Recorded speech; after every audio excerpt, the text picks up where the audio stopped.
यहाँ पर अभी ऑपरेशन क्लीन चल रहा है, चीजों को साफ सुथरा किया जा रहा है। लेकिन इस बीच जो इस पूरे इलाके में एक टेंशन है, एक तनाव का माहौल है। गली को, जो हज हाउस के पीछे जो गली है, उसे बैरिकेड लगाकर बंद कर दिया गया है। लोग अंदर हैं, लोग बाहर निकलना चाहते हैं, बच्चों को स्कूल जाना है, लोगों को दवाइयों की जरूरत है, लोगों को अपने कारोबार पर जाना है। अलग अलग तरह की मुश्किलें इस वक्त उनको भी पेश आ रही हैं और वजह है रात में हुआ बवाल, जिसके बाद इस इलाके में हालात जो है वो थोड़े खराब हुए हैं।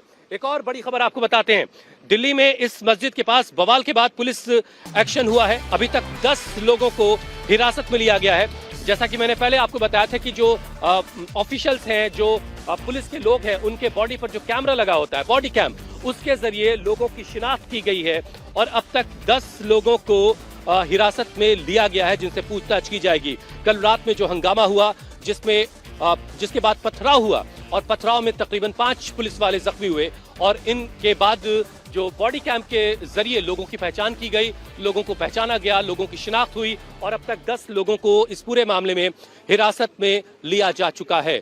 और हालात इतने बिगड़े कि पुलिस को टीयर गैस शेल का इस्तेमाल करना पड़ा। ये हज हाउस के पीछे वाली गली में ज्यादा विरोध हुआ और यहीं से पथराव हुआ, जिसके बाद पुलिस को टीयर गैस शेल का इस्तेमाल करना पड़ा। ये पूरा इलाका जो है वो फिलहाल एमसीडी ने अपनी कार्रवाई करते हुए जमींदोज कर दिया है, लेकिन इस वक्त इलाके में भारी पुलिस बल तैनात है। लोगों से अपने घरों में रहने के लिए कहा जा रहा है और ये भी कहा जा रहा है कि कम से कम इस बात का ख्याल रखें कि जो बातें इस वक्त सोशल मीडिया पे हो रही हैं उसमें अफवाहें ज्यादा हैं। मस्जिद को कोई नुकसान नहीं हुआ है, मस्जिद पूरी तरह से सुरक्षित है।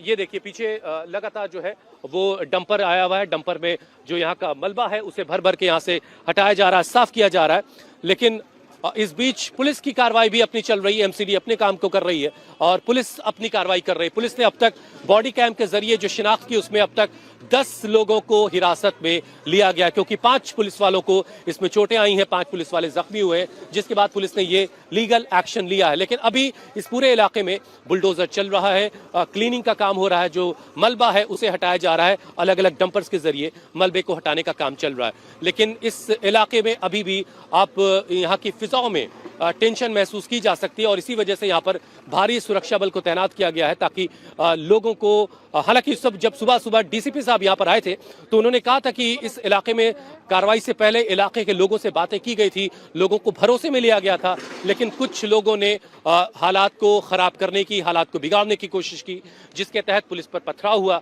जिसमें कुछ पुलिस वालों को चोटें आई हैं।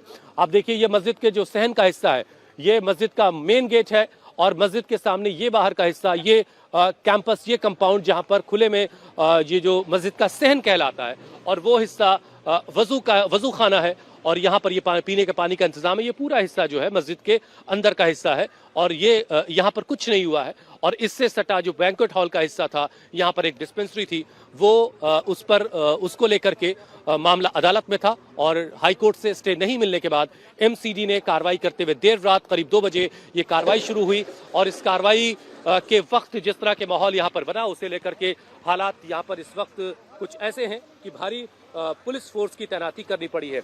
आप देखिए यहाँ पर सिलेंडर्स रखे हुए, चूंकि बैंकेट हॉल था, ये बारात घर था, यहाँ पर शादी ब्याह का काम होता था। बहुत सारे आपको यहाँ पर भगौने पड़े हुए दिखाई देंगे, बहुत सारा और सामान यहाँ पर इस वक्त आपको दिखाएगा। ऊपर आपको डीप फ्रीजर पड़ा हुआ दिखाई देगा। ये सारा सामान यहाँ पर बिखरा पड़ा हुआ है और यहाँ से सारा मलबा हटाने का काम चल रहा है।